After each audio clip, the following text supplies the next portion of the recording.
Private car, CNG, autorickshaw এমনকি van গাড়িতে করে আসছেন রোগীরা। এরপর টাকা দিয়ে নিতে হচ্ছে সিরিয়াল। এক এক করে রোগী যাচ্ছেন ভেতরে, সেখানে চলছে তাদের চিকিৎসা। আর বাইরে বসে অপেক্ষা করছেন অন্য রোগীরা। শুনে মনে হতে পারে বড় কোনো হাসপাতালের নিয়মিত দৃশ্য, কিন্তু বাস্তব দৃশ্য আলাদা। এখানে সবাই আছে বিভিন্ন কিছু চিকিৎসা লওয়ার জন্য, সবাই ভালো বলে। আমি এখানে আল্লাহ আমার শারীরিক একটা সমস্যার জন্য। চিকিৎসার নামে এ সবই হচ্ছে অপচিকিৎসা। জিন চিকিৎসার নামে চলছে প্রতারণার রমরমা ব্যবসা।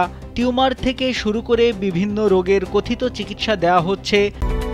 Japan Bangladesh joint venture company JBS holdings limited. ঝাড়ফুঁক, তেল পড়া, পানি পড়া, এমনকি জিন দিয়ে রোগীকে করা হচ্ছে অপারেশন।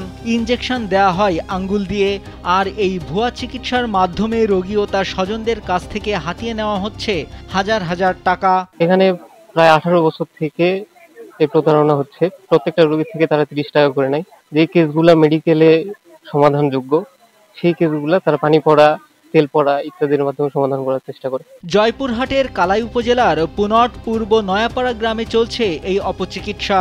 স্থানীয়রা জানান, জাহেরা বেগম নামের এক নারী নিজেকে বানিসাপরি পরিচয়ে জিন হাসিলকারী দাবি করে এ প্রতারণা চালিয়ে যাচ্ছেন।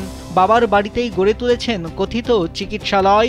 এ কাজে তাকে সহযোগিতা করেন তার বাবা আবুল হোসেন, ভাই আব্দুল মান্নান ও বোনের স্বামী জাহিদুল ইসলাম। আমরা তো ভালো মন্দ কিছু কথা বলি, সেটা আমাদের বলা চলবে না এই জায়গা। এটা আসলে একটা কুসংস্কার, এটা প্রতারণা। এটার মাধ্যমে গরিব মানুষ অনেক প্রতারণার শিকার হচ্ছে। জাহেরা প্রতি সপ্তাহে শনি, রোব, মঙ্গল ও বুধবার রোগী দেখেন। এ ব্যাপারে তাকে জিজ্ঞাসা করা হলে তিনি জানান, চিকিৎসার সময় জিন এসেই তার সঙ্গে যোগ দেয়। এরপরই তিনি চিকিৎসা সম্পন্ন করেন। আমার সাথে কোনো তো উপারা যোগ দেয়, দেওয়ার পর আমরা এই লাইনে উপারার মাধ্যমে তেল পানি এগুলা চিকিৎসাপত্র করে করার পর হয়তো একটা জিন আলো, জিনা খাবির কোনো বোতলের মধ্যে তুলে দিলাম, তারপরে রুগী ভালো হয়ে গেল। এ বিষয়ে কালাই উপজেলা স্বাস্থ্য কমপ্লেক্সের মেডিকেল অফিসার মাহফুজ আলম জানান, জিন দিয়ে চিকিৎসা সম্পূর্ণ ভিত্তিহীন, প্রতারণামূলক। এটা কোনোভাবেই বিজ্ঞানসম্মত নয়। শুধু নিবন্ধিত চিকিৎসকরাই চিকিৎসা করতে পারবেন।